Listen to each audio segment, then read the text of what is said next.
Hey everybody, welcome to the Blendr Report, where news meets rational thinking. I'm your host, Jonathan Harvey. This is your co-host, Liam DeBoer. Liam, what are we talking about today, bro? Today, we're going to be going over a PBO report finding that Trudeau's Online Harms Act will cost over $200 million, a former Liberal defense minister prioritizing Sikh rescues over Canadians during the Afghanistan evacuation, no gender ideology, no cell phones, and no tuition as proposed by a new independent school in BC. Canada's household debt surpassing 100% of GDP, which is the third highest globally. Trudeau not giving up on the idea of taxing your home, and the Liberals' plan to purchase hotels with your tax dollars to manage refugee surge. However, if before we get started, you wouldn't mind leaving a thumbs up on this video and subscribing to our channel in order to help this podcast grow, that would be greatly appreciated. All right, let's get started. All right, so first off, we've got a PBO report finding that Trudeau's Online Harms Act will cost over $200 million. Trudeau's Online Harms Act, or Bill C-63, will cost Canadian taxpayers more than $200 million over the next 5 years. The bill proposes a 330-person bureaucracy to regulate social media, including punishing individuals for statements made before the bill's enactment that are deemed illegal. Conservative MP Michelle Gardner, who requested the PBO investigation, criticized the bill in her Substack, saying it focuses on banning opinions that contradict Trudeau's ideology rather than protecting vulnerable Canadians. While the government claims the bill targets online hate and protects children from adult content, it also expands the definition of hate and imposes severe penalties for hate speech, including fines up to $70,000.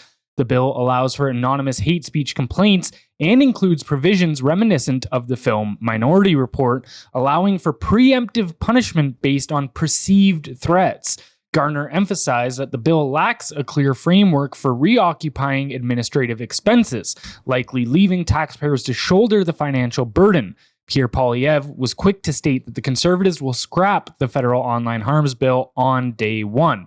So how does it make you feel knowing that your tax dollars will be used in order to put you on trial for thought crimes? Yeah, I'm actually not sure it gets any worse. You and I are sitting here trying to build an independent media network because we have no other tools available to us, and now they're going to come after that. It's pretty insane, right? And you know, like, the entire intention of this bill was to keep kids safe. We're so far beyond that. How does this have anything to do with keeping children safe? It makes literally no sense. But the nice thing is, and it is sort of a positive, because it's the most egregious piece of censorship legislation in the world, arguably, I actually think it is. There's no middle ground here, right? So a lot of times when something comes into play, you get a bill that comes into play, conservatives go, well, maybe we'll use it one day. So they leave it on the shelf. You know what I mean? Like Bill C-11, the Online Streaming Act. I'm not sure if he's going to totally abolish that. He says he is, but maybe not. Because the thing is, it's only really a problem for major corporations, and now they're going to court over it. So we'll see how it plays out. If somehow they lose and they do have to pay that money, why would Poilievre turn that over? Why would he change it, right? So, but with this one, very black and white. It is so insane that there's no way around. It's not going to stick around. He's just got to get rid of it right away. So I would say that's really the silver lining here, is it's become so egregious that there's no way to keep it away. There's no way to keep it around in any fashion whatsoever. There was this old saying in Soviet Russia as well that was, show me the man, I'll show you the crime. And this is exactly what that bill allows for. And because there's also that aspect where it's anonymous, right? So, which is wild. So imagine you're on trial and somebody says, you said these hateful things, blah, blah, blah, go on. But how are you supposed to defend yourself if you're not allowed to know the context of what you said or who you said it to? How? And then there's another joke in the Soviet Union. A judge came behind the scenes after the court ruling was done, and he was laughing, and somebody was like, oh, what are you laughing about? And he said, oh, I can't tell you. I just gave a man a jail sentence for it. So he thought the joke was funny, but then it's just like, oh, but no matter what, it's because it's against the regime, then I'm going to lock this man up. People don't realize that's where we're going. And when I say the most egregious piece of censorship legislation, I mean in the West. Mm-hmm. I mean where we have a democracy, quote unquote. So that's what I mean. So it's a very slippery slope when you get there, right? And again, like I've tried to explain this to people. The people that are adjudicating these, they're liberal appointed politicians, right? So they've never been elected, and they're if you think about one of the biggest differences between between liberals and conservatives, it's language. It's the things, it's compelled speech. It's things you're allowed to say and I'm not. And that's how a lot of these things are passing. And that's what I try to explain to people is they are using liberals right now to pass egregious pieces of legislation because they tell the liberals, well, you can say what you want, but they can't because that's hate speech. So those are the people that are going to be adjudicating it. This is the same woman that complained to McLean's about hate speech. You know what I mean? Eventually, I think that got thrown out, but that's the person you're dealing with. And you know, it's funny. They go, well, I don't know how this is going to pay for itself. I do. They're $50,000 to $70,000 fines. $20,000 goes to the accuser. So you kind of look at that situation. You're like, oh yeah, they'll be racking people up pretty quick because especially if it's retroactive, which is fucking insane. That is so insane. You're like, well, you said something in 2022 on Twitter, so jail, straight to jail. What? Nah, just pay me $70,000 instead. Look, back to the positive side, I guess. It's already middle of the year, 2024. We have an election happening next year. It looks pretty good that looks very likely rather that it's going to be a conservative government. And the pace with which our government moves and is moving on this, because this will be the third time it has to come back now, because it's not going to pass the way it is. So they're going to have to bring it back again. The amount of time that takes, Trudeau's reign may come to an end before he has an opportunity to put this in place. So yes, this is insane. $200 million over 5 years is absolutely bananas. The whole thing is ridiculous. Top to bottom, this is the most ridiculous thing I've seen in this country in terms of policy. But the positives are it's black and white. So if it does pass, the next guy's got to get rid of it 100%. And the other side of that is I really don't even think there's enough time to get it in place. I hope that is definitely the case there, right? That's exactly the way it goes, where they can't get this through. But for anyone that thinks as long as they keep their mouths shut or they don't, comment on some of these current social issues, that they'll be safe. Orwell pointed this out masterfully in 1984, where he said, whether he wrote down with Big Brother or whether he refrained from writing it made no difference. Whether he went on with the diary or whether he did not go on with it made no difference. The thought police would get him just the same. He had committed, would still have committed, even if he had never set pen to paper, the essential crime that contained all others in itself. Thought crime, they called it. Thought crime was not a thing that could be concealed forever. You might dodge successfully for a while, even for years, but sooner or later, they were bound to get you. One of the things that happens in these totalitarian regimes as well is people take these chances as a way to get revenge on people in their personal lives. Absolutely. There might not even actually be a legitimate scenario where you have said something that could be considered hateful, but people will just weaponize these against you. I was actually listening to Michael Malice talk about this recently, and he was referencing a book called Stasi-Land, which was about East Germany when it got divided between the Soviets and America, and how they enacted the secret police, the Stasi, in East Germany, and how people, like loved ones, would rat on one another in order to even just save themselves or curry favor with the regime. And he told this story, which was insane, because after East Germany fell, they allowed citizens to start getting the information if they wanted to. People could go in and see who did the reporting on them and all of this kind of stuff. Right. And in this book was a story of a woman going in and realizing that it was her husband who turned her in. Like, how do you go home to somebody after that, right? Like, you absolutely destroy the fabric of the entire nation. The culture's dead. Yeah. So, and you know what? Like, it may feel or seem a little hyperbolic right now. It may, but if you go back and look at how they got to that point, it's with policy like this. And the thing is, people feel like they're safe. Well, maybe I'm a liberal, so I'm safe. I can say what I want. Today you are. But again, I think it's important to realize these groups end up cannibalizing themselves. The Ouroboros, they eat their own tail. It happens over time, because it's like that tribe. I've talked about it before. It's like that tribe in Africa where they would cut each other's heads. If anybody came onto their land, they'd cut their head off. And that would be a trophy. They put up in front of everybody and everyone would cheer. Someone encroached on your land, you nip their head off, bang, now you're the winner. Eventually people stopped going on their land, but it was still praised to cut someone's head off. So they started cutting each other's heads off. It just starts eating its own tail. And that's exactly what's happening here. And the thing is this, it's not the Overton window, but the window of acceptable speech will inevitably tighten and tighten and tighten, because what will happen is this is an apparatus built with an infrastructure costing $200 million over 5 years. What if everyone shuts up?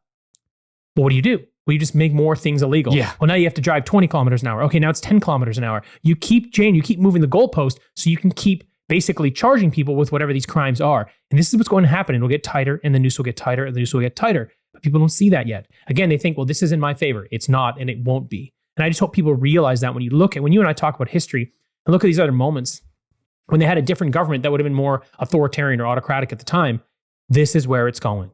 This is what this means. And what we need to realize is no matter what it is, if you create an incentive structure for something, you're going to end up propagating that thing further. So in Mao's China, he was hyper concerned about public health. And it's kind of something you see actually all tyrannical regimes start getting obsessed about is like sanitation and all of this kind of stuff. So he wanted to get rid of rats because he saw rats as disease spreaders, right? So he created an incentive structure where if you turned in rat tails to the government, you would get like more social points. You would be seen as a better communist, the rat right? king, got it. Yeah. So what ended up happening was there would be a black market where people were breeding rats just to be able to kill them to take their tails off. So people would go in, and then you end up literally creating an economy around this whole idea. And that's exactly what you would see here, where if my virtue status within my society is going to elevate if I do this, well, now I'm going to be on the hunt for people. Exactly. This is going to create a liberal militia. And it will create maybe the largest divide that this country's ever seen. And we're already seeing it too, right? With this social justice movement of this idea where it just eats your own and eventually you become the one that gets toppled, right? 100%. Where they use each perceived marginalized group in order to put the last one into the oppressor group, right? So it started very early in the early 2010s with radical feminism, right? Okay, well, women are the victims, men are the oppressors, but then what happens is transgenderism pops up, and now you've got radical feminists, and they're the oppressors of the transgenders. Where it all started, exactly. And then the next thing's going to pop up where it's going to be the pedophiles are going to take over the transgenders and whatever. And it's just going to could actually be the next topple. one. Yeah, that's how crazy it is actually. Yeah. But all right, let's move on to our second story, which is a former Liberal defense minister prioritizing Sikh rescue over Canadians during Afghan evacuation. Former Defense Minister Harjit Sahan personally instructed Canadian Special Forces to prioritize rescuing more than 200 Afghan Sikhs during the tumultuous evacuation of Kabul in August 2021. This directive redirected critical military resources away from efforts to evacuate Canadian citizens and Afghan allies who had supported Canada's military efforts in Afghanistan over the past 2 decades. The Globe and Mail's report, based on military sources, underscored Sahan's familial ties to the World Sikh Organization, a connection that raised concerns about potential biases influencing his decisions during the crisis. Sahan's office cited privacy concerns as the reason for not disclosing details about why the Afghan Sikhs received preferential treatment during the evacuation. Now serving as Canada's Minister of Emergency Preparedness, concerns linger about his decision-making during national emergencies. So there's this old saying that no man can serve 2 masters. Is this a case of no man being able to serve 2 cultures? Of course it is. I mean, what do people think would happen here? And here's what I mean. Friends over family. You can have best friends, but families, they're going to say blood's thicker than water. It's the old saying. I know it's silly, but when you have a choice to make, and it's going to be my friends or my family, this guy just chose family. That's all he did. Those were his people. He chose family. He didn't care. He's like, well, I work for the Canadian people, and sure, they're my friends, but that's my family. What did you think? It's exactly how this is going to continue to play out as our government becomes more diverse, which I don't have an issue with, but just expect it. This is exactly what you're going to see over and over again when these situations or circumstances arise. So, for example, you and I weren't through COVID. You and I weren't really into being medicated. Not really my thing. Too cool. Hey, to each their own. But I had enough information to go, this isn't right for me. I actually got 1 shot. Pressure, but idiot. You got, but when you saw what happened there is they were prioritizing marginalized communities or prioritizing wealthy communities. I don't remember if you remember seeing this. This happened through, I don't remember what part of the pandemic, but I remember seeing they were prioritizing postal codes where people had more money. And so you're just going to continue to see this kind of stuff happen, right? They're going to take care of their own. That's what it is. You're going to take care of your own. Just like Doug Ford tried to chop up the Greenbelt, and all of his buddies made $8 billion on that deal. That was he was taking care of his own, and you see it all the time, right? It's just in this particular case, it was cultural preference. He just chose his own family over, say, Canadians being his friends. Again, for me, the issue here is, how is this guy still in government? There's no chance he gets to stick around. You got to go now because your only job is to serve the Canadian people. So this is above him. This is way across the line, way across. Second thing is, why did they get to say anything? Well, it's private. Well, privacy concerns. I don't have to tell you anything. The threshold for saying a privacy concern should be through the ceiling. It should be so high. Like, what could possibly be the privacy concerns here? What could they possibly be? We're not asking you for the names of the people. You just have to make a comment on it because we know it's a fact. There's no privacy issue here. Just explain yourself. But he's not going to, because then he gets to keep his job. So for me, I mean, my two qualms are, look, diversity is going to create that kind of stuff no matter what. It just is what it is. Accept it or don't accept diversity. I don't care. Your choice. Second thing is, we got to cut this whole privacy thing. These people work for Canadians. They're elected officials that work for the people. You don't get to have privacy. Imagine like you're an accountant for a business and it's like, well, $20,000 missing, buddy, and you're my accountant.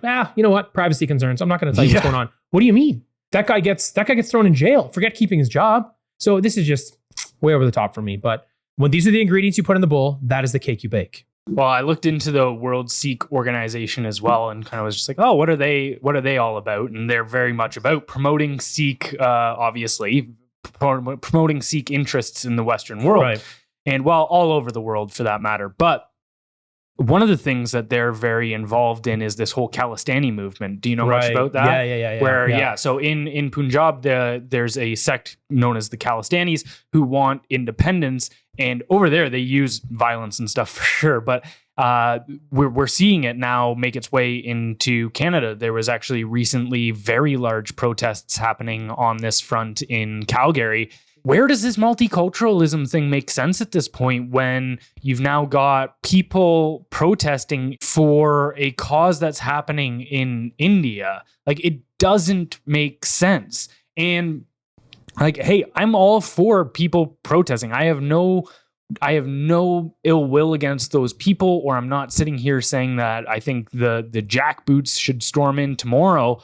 But just pointing out that simple fact that it does not make sense to protest this stuff here. Like, what are we going to do about it? You want us to lobby the Indian government to all of a sudden cede a bunch of its territory and power? That's not going to happen. There's a 0% chance. 0% If there was less than that, that's what it would be. And then another thing that the World Sikh organization focuses on is allowing people to, like, I can't remember the name for it, but the knife or the little mini sword dagger kind of thing that's part of their religion.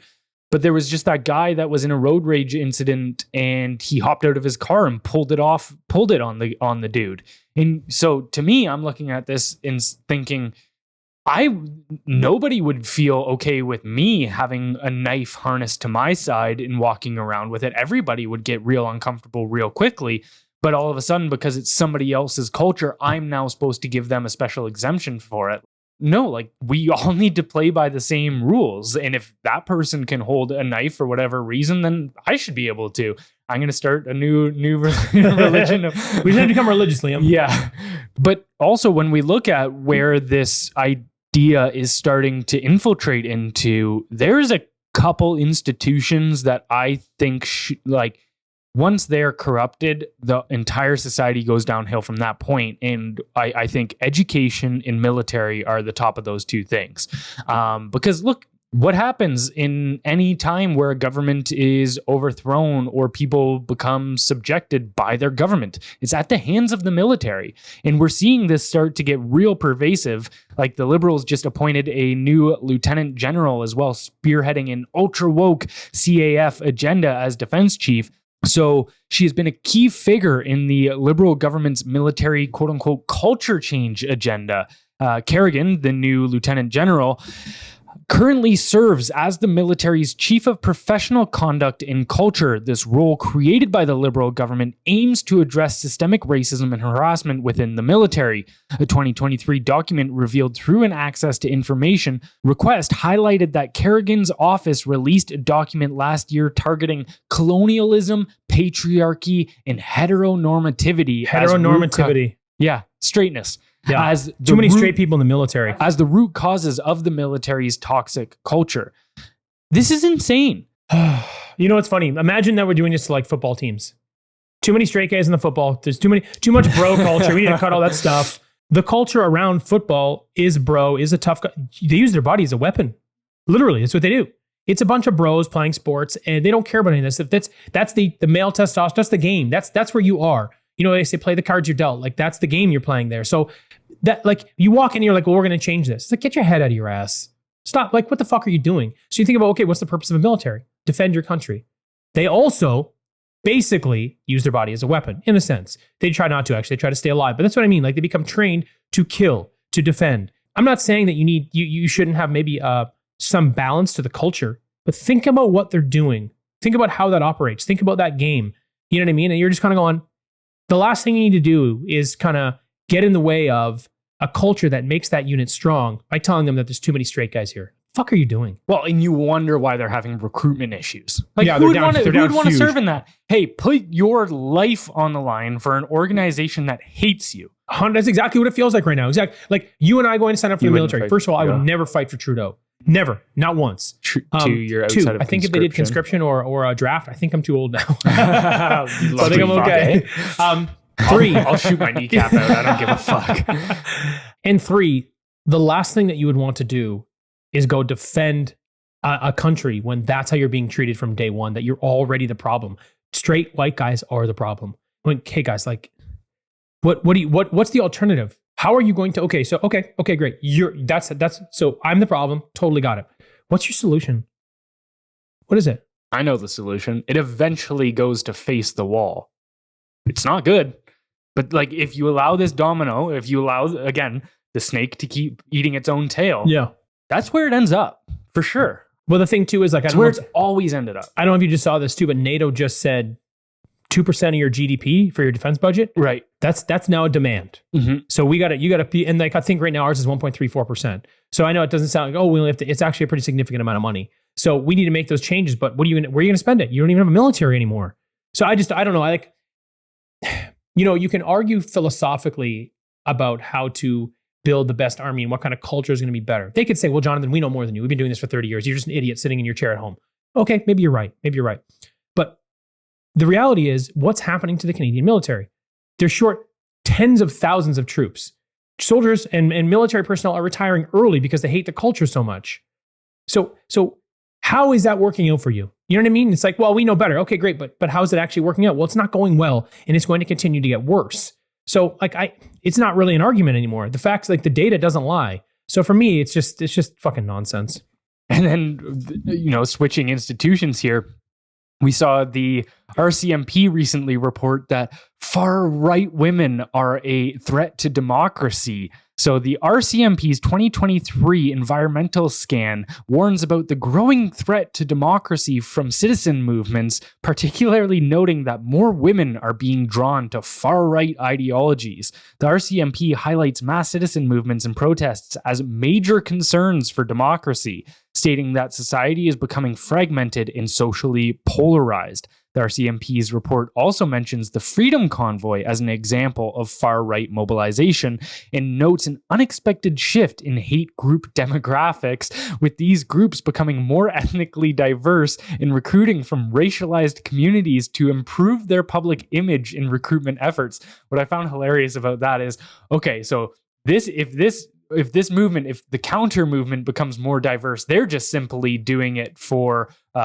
public relations. Yeah. But when we do it, it's just straight up compassion. We're trying to help people and we're not trying to racialize or radicalize. Yeah. You're like, what the hell? You guys started this. I also go like, when you see reports like this, you're like, how compromised is the RCMP at this point? Very. Super. And the thing is, the same problems the military has, those are the same problem the RCMP has, right? Heteronormativity, not racially diverse enough, like all these other nonsense things, right? So you know they're such an extension of the Liberal government at this point. It's just so ridiculous. But if that is the problem today, why are we talking about the pro-Palestinian protest? Actually, I should call them anti-Israel protests at this point. Why are we talking about those things? Well, it's kind of under the left-wing favor. You know, it's fine. Actually, did you see what just happened in Montreal? Was one of the Palestinian movements, they released a list of all the Jewish-owned businesses in the area and were saying boycott these.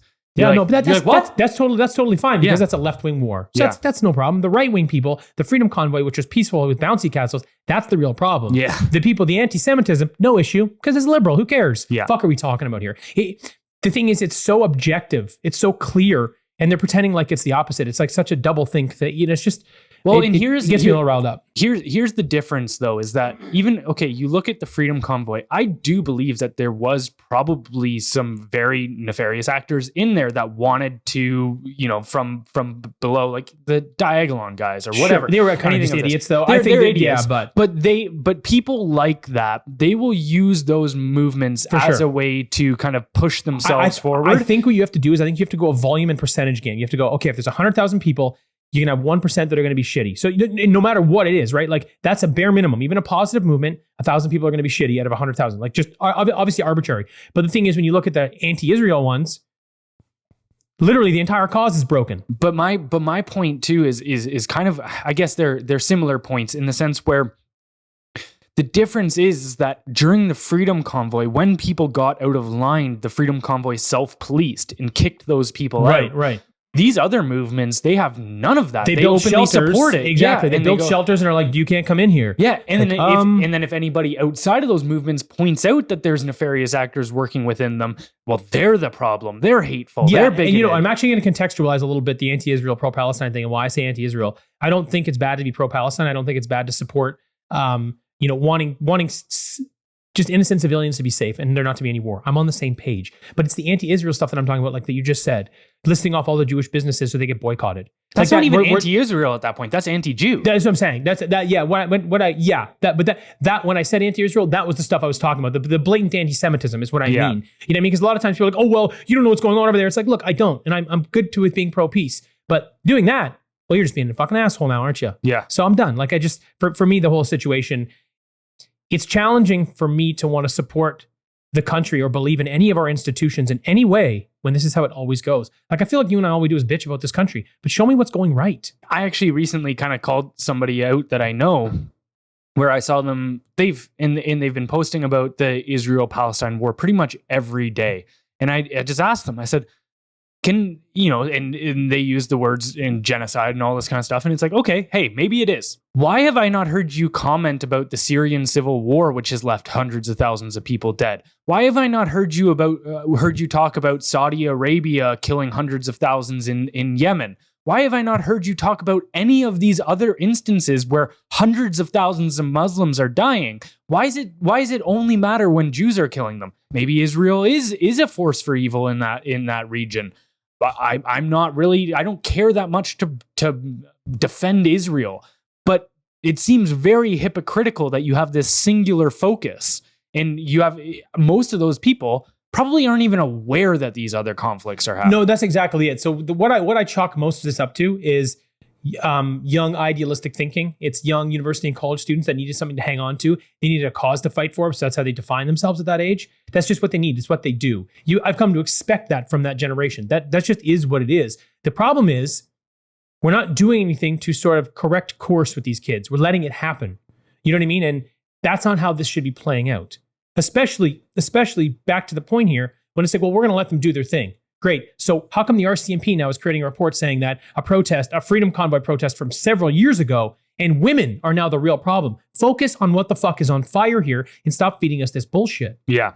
And so we've got the Canadian Armed Forces are compromised at this point. We've got the federal policing force that is compromised, the RCMP. And now it's clear that obviously the Toronto police are compromised as well. Like, so local police forces. So the Toronto police declined public nudity arrests at Pride for community's benefit. The Toronto police decided not to lay charges for public nudity at the Pride parade, stating that making arrests wouldn't serve anyone's interests. Footage showed several naked adults, including a man in a Bugs Bunny mask and another in a leather thong, near children. At the Trans Pride Parade, nearly naked men with transgender flags walked past children, and a nudist group invited minors to join a naked swimming club. The Criminal Code of Canada prohibits public nudity without lawful excuse, but the Toronto Police Service emphasized that their priority is public safety and ensuring a peaceful event. Arrests for public nudity require the consent of the Attorney General, which police said wouldn't be practical during large events like Pride. Indecent acts and exposure, however, are also illegal and do not require this consent. So here's a question for anybody listening. What does nudity have to do with being gay? Well, I'm just showing that I'm safe and comfortable in my skin, Jonathan. No, you're a pedophile and you should be you should be thrown in jail. There's nothing that says, well, because I'm gay, I have to whip my dick out in front of people, or lesbian, or whatever it is you are. Any of that pride stuff. Go live your life. Happy for you. Don't care. Make that clear. But what are we doing here? None of this makes any sense. And when you're doing this in front of children, everyone involved should be punished severely. Well, do you remember that when this kind of movement first started popping off? And I can get behind this sentiment where it's like, what I do in the confines of my home are none of your business. I totally agree. But now you're not doing it in the confines of your home. You're saying, no, now I need to be able to do all of this in public spaces. That is not equality. No, not at all. We've gone way too far the other way. Yeah. And it's just, we need it to recoil here. What's annoying is they've made it political, right? So like when Pierre Poilievre, any conservative or Republican government gets in and goes, hey man, we need to curtail this, they're going to go, you're hateful, you're a bigot, you're anti this, you're anti that. No, you guys have just gone way, way too far and you need to dial it back. What was one of the 7 deadly sins? Pride. It's like you've now made it, your whole organization is based around this pride. Why would I support any of those others? If it was any of the other, say deadly sins or whatever, whether it be wrath or whether it be sloth or gluttony or all this kind of stuff, if this is in the same boat, like why are you proud of that? Like it seems a very weird thing to be proud of. Yeah, I think a lot of it has to do with division. Yeah. I think a lot of it has to do with how do we keep the people fighting with each other? What does that look like? How do we accomplish that goal? This is just part of it. That's the only thing that makes sense to me. Yeah. Right? Like it's because you think about it, okay, from a Christian perspective, it creates division, 100%. And what you want to do is, okay, well, how do I stoke the fire? It's, well, if you guys can go way, way too far, well, now this other group's going to get upset about it, right? Because if you're just doing your thing and you're keeping quiet, no one over here's mad. There's no division. There's no problem. But now that you're being boisterous about it, and then we're letting you do it, and it's now legal to just be naked in front of kids on the street, well, now look what's happening. Now you're going to create that divide again. It's like more and more I see it's the apparatus above us that is, I think, even beyond the government in a sense.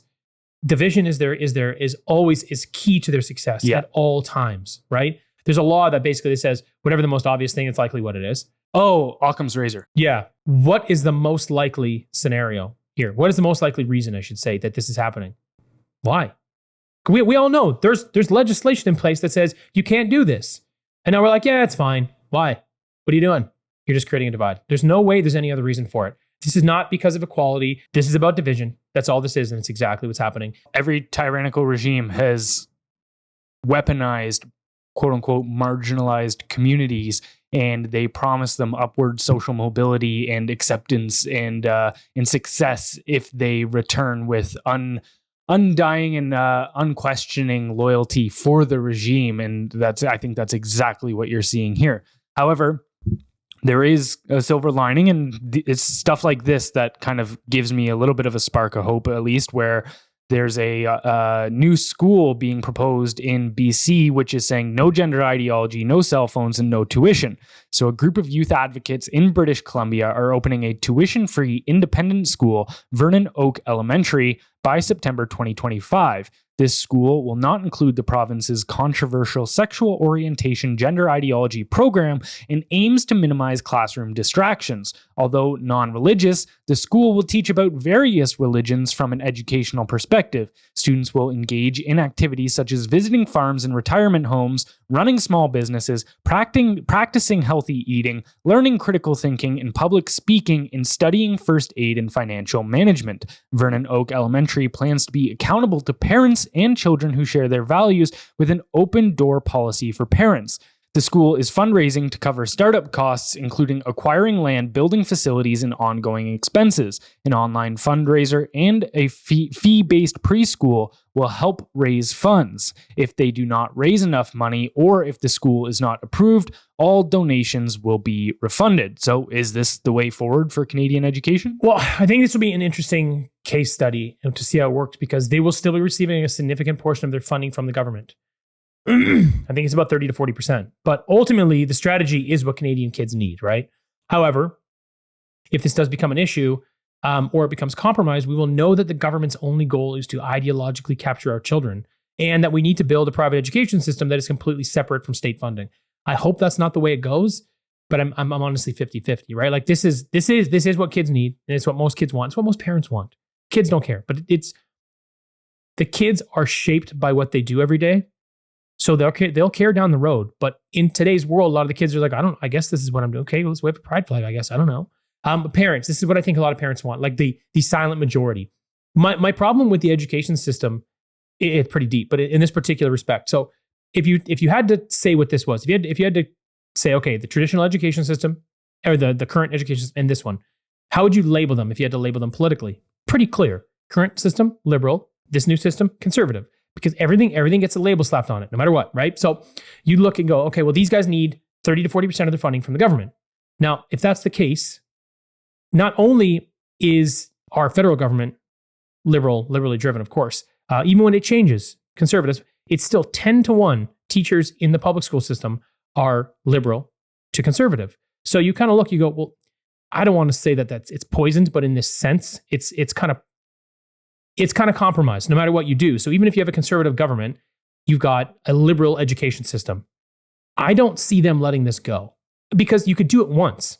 But if it got out of hand and you started losing momentum, what does that look like for you? And not only what does that look like for you because you're not ideologically capturing the children the same way, how does your job security look? You know what I mean? Are you going to have to switch sides? How committed are these teachers to the actual curriculum, or do they even care? I would imagine a lot of them are. You see some that are pretty wacky about it. You know what? If I had to guess, I'd say about 25%. I'd say 75% don't give a shit and would just go to the other schools. But you see, like this is going to start becoming if it becomes competitive in nature and they start going, oh, we're losing to this new way of thinking, this new school system, they're going to fight it tooth and nail. It's just going to become an absolute head-on war. And if they are the ones that are approving these, what do you think is going to happen? So I'm hopeful, but I'm cautious. I guess I'm cautiously optimistic. I think it's the right direction. I just think using the government funding for any reason at all, you're going to run into some significant hurdles eventually.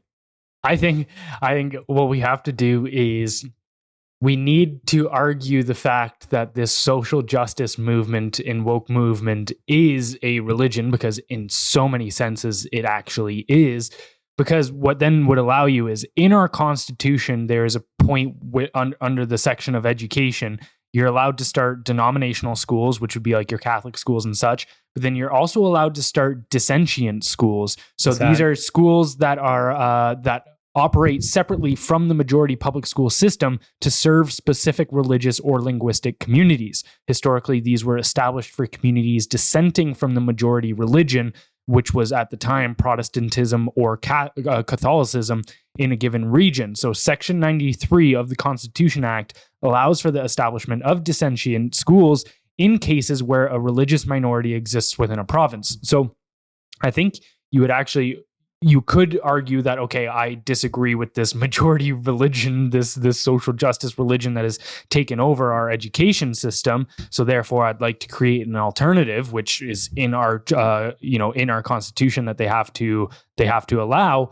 or you just actually do it through the name of religion and say, hey, I have my own religion that I don't feel is represented in this public school system. And therefore, and then you would actually still be allowed for public funding. Yeah, I mean, I think there are loopholes that might give them a better opportunity to be able to stick around and sort of maintain the organization. But I think a lot of these things, it's like, okay, you can have it, but here's what you need to do. Here's what we're changing. Okay, it's 30 to 40%. So when it's 30 to 40%, that means they still have to take part of their curriculum. They still have to do this, whatever it is. Like these people, like I say, they work while we sleep. If they want to win this war, they will find a way to win. They will find a way to manipulate this so that X, Y, or Z. First of all, you can't really call this social justice stuff religious, even though it's nice to say that they'd be like, no, I disagree. And then if you're going to use a religion, they'd be like, okay, what's your religion? How do they make you stick to that? How do you prove it? How do you scale that? How do you, I guess my perspective is this. If you can use the government and have this system that's tuition free for these people to have a better alternative, great, do it.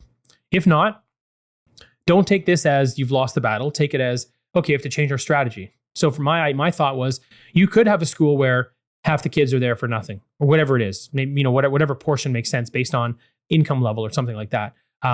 But what you need to do is, it needs to be a not-for-profit, because my wife worked for a not-for-profit for a while. And their infrastructure is phenomenal. Everybody has everything they need. You know what I mean? It's like the system works better that way because you don't have people on the other end trying to cut corners and make more money and raise tuition or do this or do that, whatever it is. Just make it a break-even project. If enough people care enough about their kids, this is very doable. This is very, very doable, right? So, I mean, I think there are still really great alternatives. We'll see how this one goes. I hope it goes well, but I have my doubts. Well, I actually think it's pretty easy to characterize the movement as a religion, and I would be happily willing to debate anybody that is of that mind. Because first, all religions at the end of the day, they're a function that is a belief system which you gain your sense of morality from, and that's exactly what this is. They anything which they deem, of social justice causes is good. Anything that opposes it is bad. Then what you've got is in all religions, they all prophesize of an apocalypse. You've got climate change on that front. They all have a soul element to it, which is the gender ideology. It's there's this identity part of me that exists out. It's a metaphysical aspect that isn't confined to my physical being. Then you've also got the religious texts, which is the science. You've got the priestly class, which is the experts who are capable of reading the science, and you need them to be able to teach it to you. And so you see all of this and you go, this is fundamentally religious behavior. And if you actually go back and look at the founders of these ideas, and I've done this more than enough times to show that that all of these ideas stem from Marxism. Karl Marx, in the beginning, he was, everybody thinks of him as this like economist, but he wasn't at all. If you actually go look at all of his early work, everything he was doing, it wasn't until his like mid-20s that he started focusing on economics. But entirely before that, it was all about actually. It's like he says he was an atheist, but you can't be an atheist when you are actively fighting against something which was God and religion. How do you fight against something that you don't believe exists? And so he was anti-religious in that sense. But if you go look at him, he was obsessed with this kind of stuff. Like he was obsessed with Faust, which was a old play about a man that made a deal with the devil in order to have a supreme intellect. And his favorite character out of that play was Mephistopheles, which was supposed to be representation of the devil. And so you look at this and you go, this guy definitely had religious aspects to him. But again, this is just kind of getting sidetracked here a little bit. But I think you can actually very well draw out the case that this social justice stuff is a religion. Right, you can. And I agree with everything you're saying. Totally. Except when it comes down to them reading the Constitution, facts matter. And it's not technically a religion. They'll tell you to shut up. That's how it would go. They would not side with you. There's no way. You're saying that you have to be going against the religion of the majority religion. You don't agree with it, right? But you can argue that it's a religion. And I agree with all your points. But technically, it is not. How would you quantify something as a religion? You're saying that's your argument, but it like in the mainstream, it is not considered a religion. So it's not.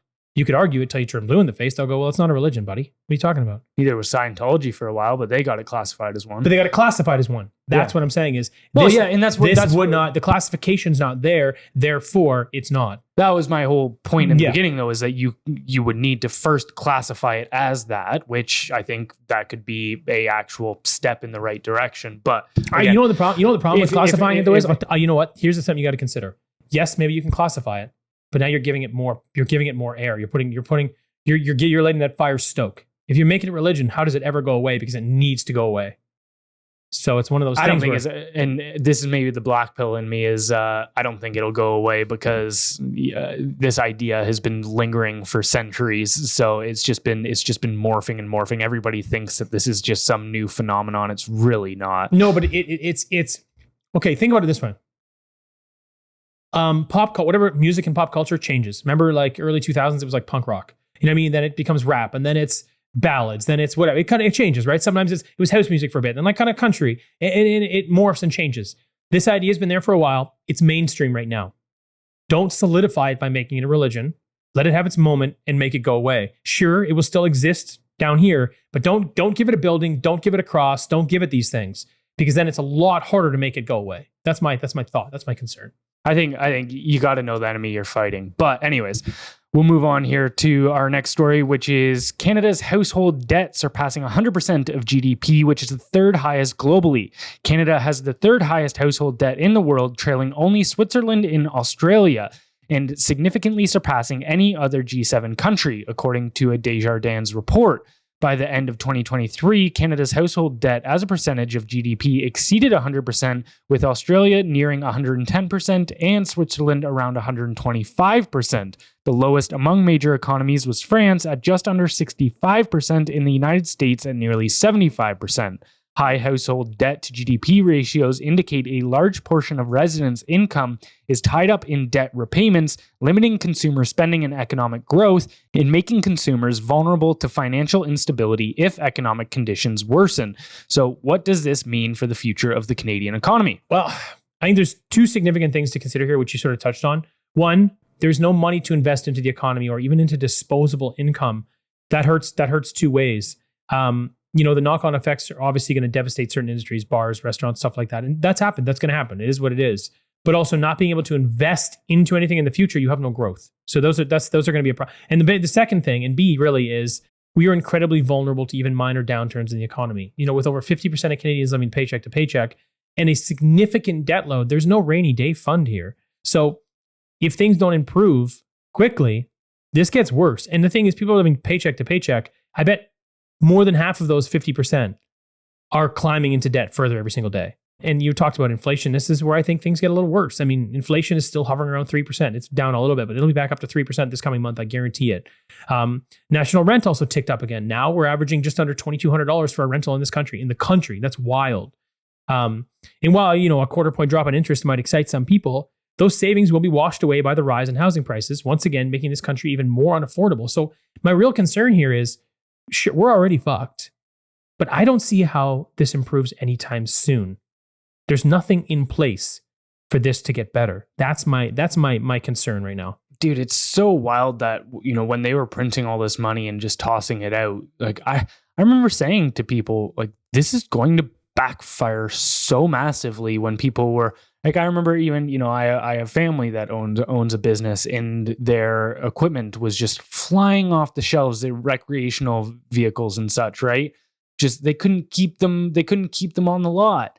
And now sitting there going like, oh, well, there's not much of a demand for it. And you're like, yeah, because this is the inevitable consequence of exactly what we did 2-3 years ago. And it ends up it's the bubble bursting. And one of the things that I saw as well is, you're starting to see more and more supply for condos and housing come onto the market, right? And I've seen a couple people try to comment being like, oh, there's no housing shortage. Look at this. We're now back at normal levels. This is not just normal levels from a standpoint of building new homes. This is from people over leveraging themselves years ago and then having to take hundreds of thousands of dollars hits on them now. And they're now trying to sell to a market that doesn't have money.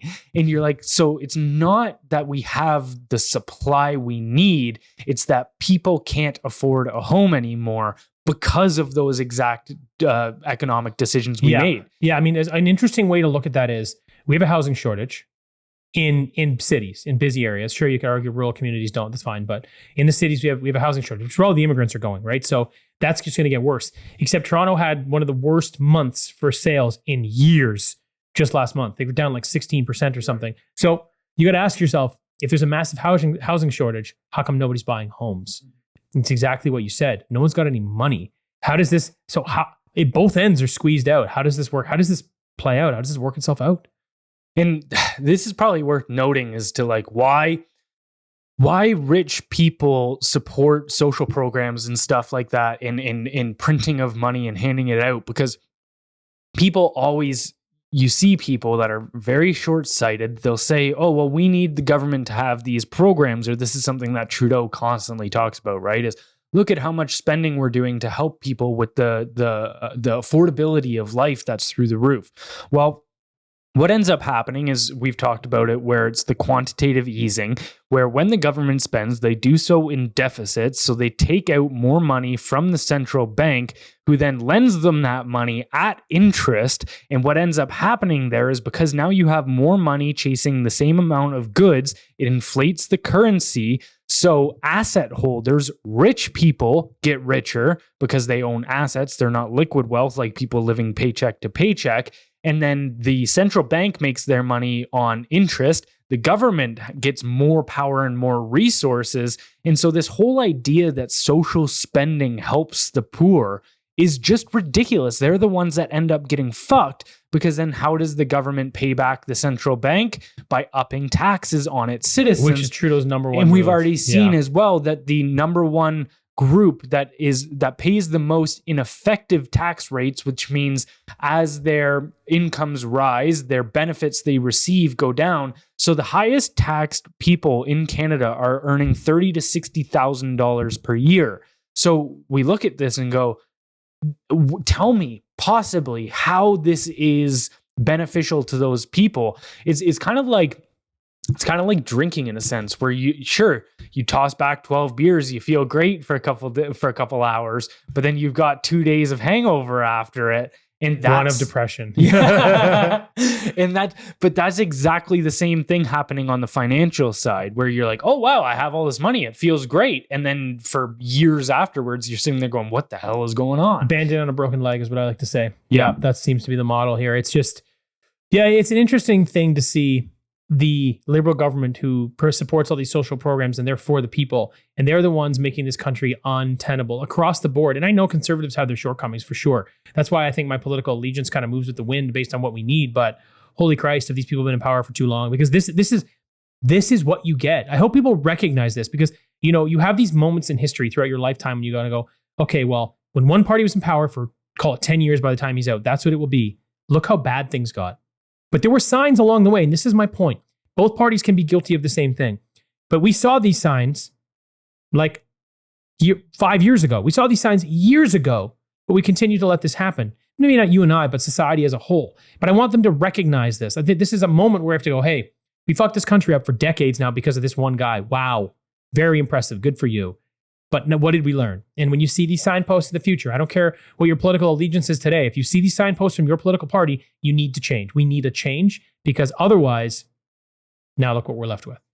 Do you think people are actually capable of living in any other moment than just the immediate present? Well, how many people actually have an understanding of history? Like, even you go look back at Weimar Germany, where they were printing money to try to keep up with social programs and all of that kind of stuff, and try to take themselves out of a bad economic situation. And then you can go look at videos and photos of people with wheelbarrows of money walking around. You can see kids building castles out of stacks of dollar bills. Because it's just worthless. Yeah. And you're like, so people don't have any historical sense, but then they also aren't able to look at the consequences down the line, because even when these things happen, and now we're in the situation where we're in, you try to tell people about how this is a direct consequence of what we did 2 or 3 years ago. Yeah. And they just cannot make that connection in their mind. Well, the thing is, you and I do our best to try to inform people of that stuff.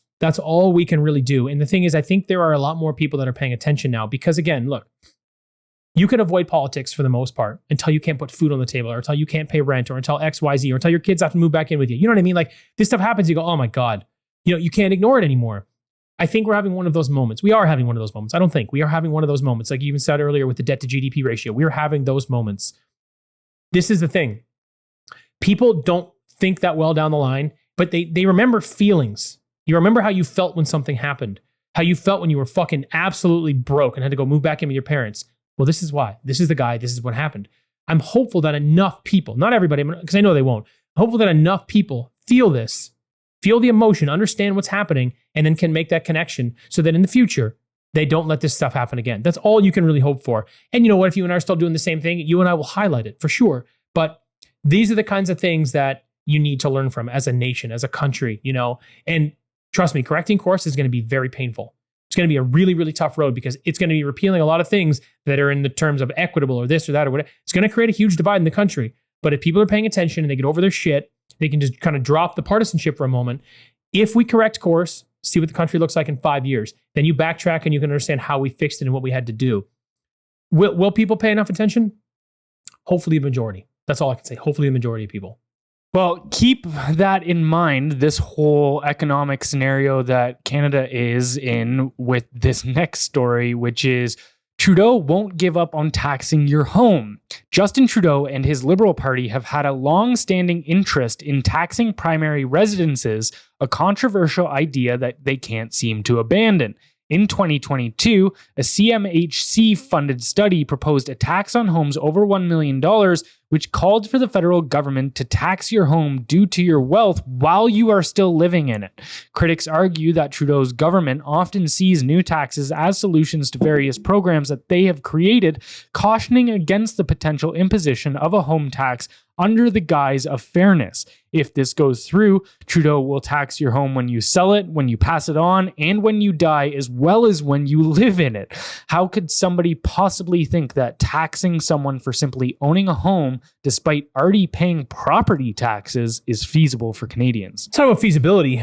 I think it's more about, this is the Liberal strategy. Like you said, it's tax literally everything you can until the citizens of this country are forced into indentured servitude. But the problem you have here is this is one of the only ways left in this country to have to make any money, to have generational, to have something to give to your kids, to have anything left. So it's like, talk about it being fair. It would have been fair if you taxed people less. It would have been fair if you didn't ruin the economy. It would have been fair if you didn't print $400 billion plus during the pandemic. Then we would have better opportunities today. That would have been more fair, taking away more from the people. Because the thing is, this isn't going to hurt rich people. Rich people, this will not hurt them, not even a little bit. In fact, it'll probably just put more money in rich people's pockets. I'm not sure of the flow of that yet, but I bet you that's the case. Because think about it this way.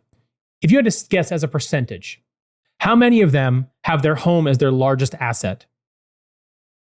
Pretty much all of them. Pretty much all of them, right. Like there's a couple people that have a business here or there that are doing a little better, but pretty much all of them. Well, now you're going to tax that too. And like you said, at every opportunity you have, you're going to tax it. What are these people going to have? What talk about the average person. You are going to absolutely kneecap anybody in the middle class to just below upper class or even upper class. That's their home. That's what they have. Now you're going to tax that too. My question is, the illusion of freedom is becoming very transparent. So where is the line that will trigger a revolt? Where is that line? Because this is going to piss off hunger. Yeah, this is that point. This is like, if you take away the only thing people have, 90% of Canadians have that have any wealth, this is what they have it buried in, and you're going to tax that. What's going to happen? Where is that line? Because I hope this is it, if there is one. Consider this: you tax me when I earn money. It's roughly 30% of the cost of building a home is quote unquote soft costs, which is things like government red tape and zoning laws and all of this kind of stuff. Yeah. And then you tax me on the purchase of the home. And then you tax me for living in the home. Yeah. And you tax me for selling the home. I hate these people. I hate these people so much. and you wonder why we're struggling economically. It's like, because we have a massive tumor, which is the state taking all energy resources. Because if you actually think about money is just a representation of energy. And they're just sucking it away from the whole society and just funding themselves at this point, just to have these massive bureaucracies. And so I can't, even for the life of me, understand the concept of a double on tax. Or even just the fact of, okay, when I initially bought my home, you made your chunk, you made your money. Now, when I sell my home again, you make your money again. When that person sells that home, you make money again. When that person sells that home, you make money again. How does this make sense? What's wild is they're taxing both ends of that. They're taxing the transaction and they're taxing you for the profits you made. Yeah. They're taxing everything. And again, all the money time. that and they've already taxed me on the money that I made to make the purchase. Exactly. Oh my God. How did we, I'm struggling a little bit here with the tax system. I'm struggling a little bit here right now to be a part of a system that takes all your money. Yeah. And it uses it so inefficiently. It's really, really difficult. I mean, look, you implement something like this, watch the mass exodus out of this country, because you couldn't implement it like that. It would take several months, right? Well, Jonathan, they're going to tax you $25,000 when you leave the country. That's going to be a hard one to do. I hear that one. I hear that one too. I think that's going to be a hard one to implement. But that was something they talked about, that to try to slow people down from exiting the country, especially people with businesses. The exit tax for businesses is scaling up rapidly too. So it's, they're doing whatever they can to, like I said, was that word I used earlier? Indentured servitude? Yeah, the phrase rather, but you know what I mean? That's what this is turning into. How come we haven't had a revolt yet? I'm not even kidding. Like, I know, like, oh, it sounds hyperbolic. No, like, they're taking all your money, guys. They're taking all your money, and then the money you have left, they tax you again when you buy anything with it. How much? I wonder, like, there's probably a better way to do the math, but I wonder, like, what you actually pay in taxes if let's say that year you bought a car, you bought a home, this, that, da. Like, what is the portion? It's so significant. I feel like I feel like you're losing 2/3 of your money. Yeah, if not more. Yeah. Like, it's absolutely insane. And I have an issue with the phrasing of even it just being inefficient spending. It's just straight up corruption. Yeah. It's just taking money. We see this. Like, I think the latest number was Trudeau's government last year spent something like, don't quote me on this number, but it was somewhere around like $20 billion on consulting fees. That's just, like, consulting fees in politics is just dumb. Well, all you're doing is paying your buddies. Yeah. Everything's going to, like, what is it, like McKinsey or something like that? Yeah, dude. It's whole system's such a mess. Oh my God. I just don't know.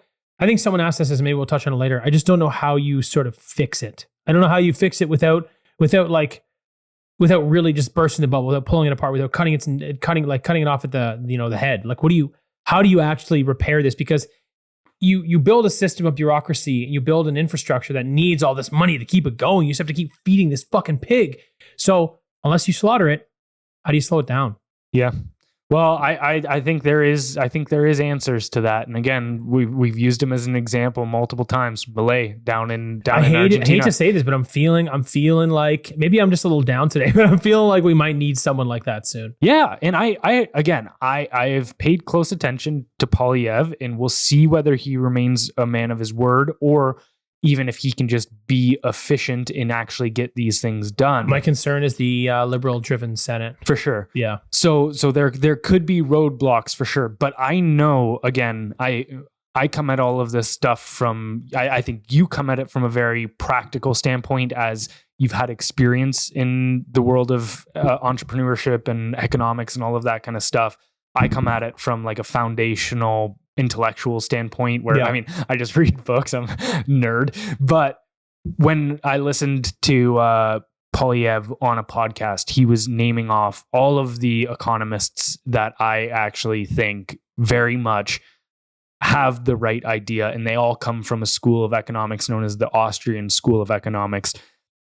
And their whole standpoint is pretty much that state intervention in the economy is the worst thing you can do at all times, no matter if the bubble gets bad. And because even if you have a completely free market system, you're still going to have ups and downs, 110%. For sure. But all that does when the government inserts itself in is hold it off for a minute. And I've likened it before to, like, okay, imagine that you've got a stick of dynamite and the timer's running out on it. And so that when the government comes in, they can push that timer back a little bit, but every time they do it, they have to add a stick of dynamite and a stick of dynamite. And then eventually that timer is going to run out, but now you've just got a much bigger explosion that is unmanageable at that point and can bring the entire system down, rather than it being actually manageable under a free market system. We need to let it happen. Exactly. I always say the market will dictate, but now the government dictates. I don't like being a part of the system anymore. This is why I think about going to the States. Like, I know the States got its own fucking problems, huge problems too.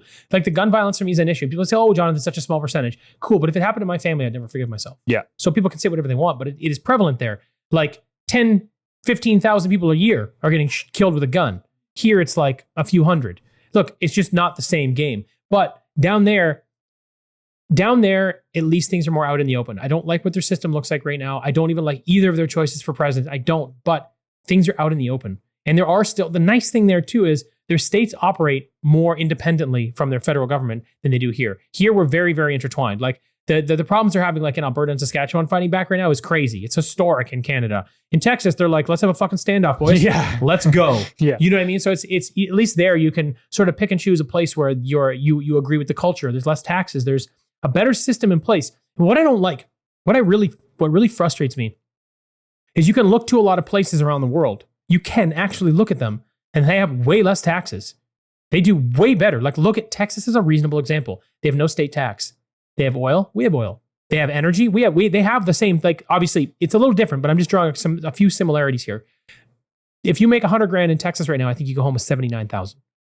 Much better. Life is way more affordable there, right? So that system works. So here's a live example. So don't tell me that I need to lose 2/3 of my money because I can show you one that works.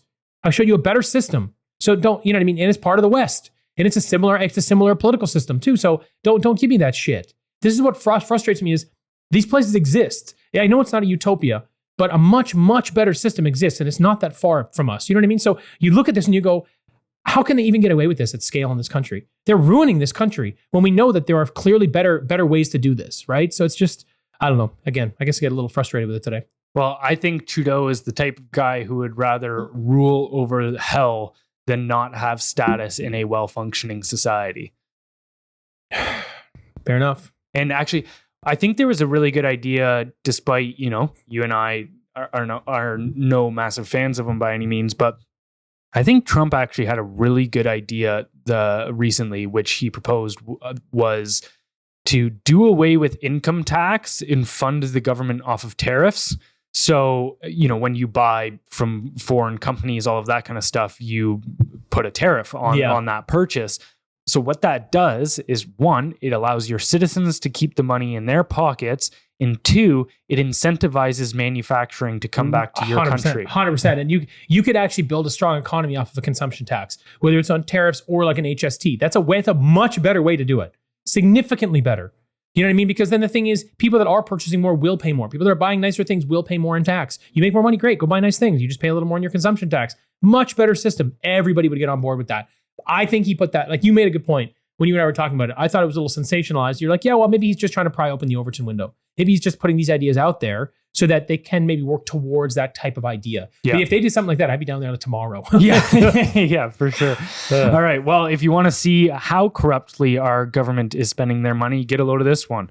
So Liberals plan to purchase hotels with your tax dollars to manage refugee surge. Immigration Minister Mark Miller announced that the government is considering purchasing hotels to accommodate the increasing number of refugee claimants. At present, Ottawa is funding around 4,000 hotel rooms for 7,300 asylum seekers, many of whom were transferred from provincial shelters and churches, according to the Globe and Mail.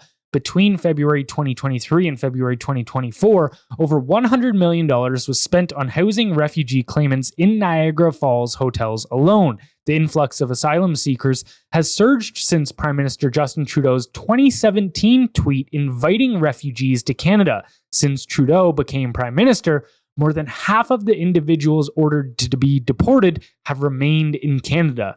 So is it time for Canadians to rethink their stance on refugees? It has been time.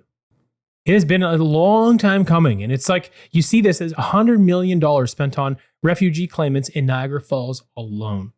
And I think I told you I was there. We went to the wrong hotel. Well, we didn't. We were told to go to this one hotel. There's two with the same name. So we go there and it's like, we walk in and we're like, nah, this is definitely not the right place. Everything was kind of like, all the restaurants were closed up. Everything had bunk beds in all the windows. It was just, you see a bunch of guys, asylum seekers hanging out in like the lobby area. No, everyone was harmless. It wasn't really a problem. Meg was a touch uncomfortable, but like no one was an issue at all. But you see it and you go, and it's like this hotel, like you're just kind of taking over this city. And I remember a lot of the people that were in Niagara Falls that are part of the hospitality industry, they were like, you are ruining the city. You're like, look, you're bringing thousands of these people here, and it's like there's not even hotel rooms for people to stay in. Like, what are we doing right now? So I mean, it was pretty wild down there. Now, it was a bit of a sidetrack, but look, I've been saying this for a long time, and it holds true right here. And this is a really great example. You cannot scale your immigration any faster than you can scale your infrastructure. And if you needed a sign that things are out of control, well, now our government is trying to use our tax dollars to buy hotels to put these people in. What else do you need to see? What do you need? You know what I mean? And like you've said this before, asylum seekers. Now, how many of these people, what is the situation of most of these people, right? Because like most of them are not coming from violent warfare or authoritarian governments. If they did, they shouldn't have come here. So, you look at this, like most of these people are not in a situation where they don't have a life to live. And look, I'm not trying to bag on these people, not at all. It's not, if you want better opportunity, I'm all for it. But the majority of these people right now are taking advantage of a system.